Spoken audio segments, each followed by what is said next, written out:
با من چیکار کردی؟ چه صافت اشغال؟ اقبال پا قشنگه.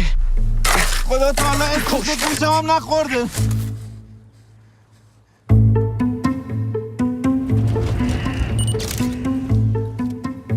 پا قشنگه رو پیدا کرده. تو واقعا کی هستی؟ بعد اینکه شما رو گرفتم، بعد 2 هفته دوباره اومدن سراغ من. به جرم اجتباه تبانی تبلیغ علیه نظام منو گرفتن. فقط میخوام کمکم کنید ببینم خودشه یا نه. که پاقو را زر آورده اینجا. گلی یه لحظه باز کن دیگه اینا. خیلی خوب، اول باید مطمئن بشیم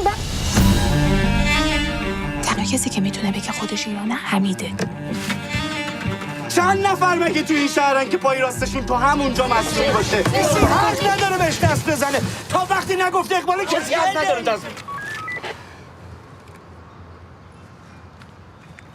خسته نباشین. من کارم عکاسی و فیلمبرداری از عروسیه. اومدیم اینجا یه 2 تا عکس بگیریم میریم سریع. اینجا؟ آره ویو به این قشنگی. کجا بره؟ زندگی منو به گو کشیده، حالا هم بره. من 1-2 نفر می خودش یعنی دست بردار نیستم. واقعا که ولی اگه اونا با خشونت با ما برخورد کردن ما هم باید با اونا با خشونت برخورد کنیم. بریم 5 دقیقه وقت بدین هممونو اعدام میکنه.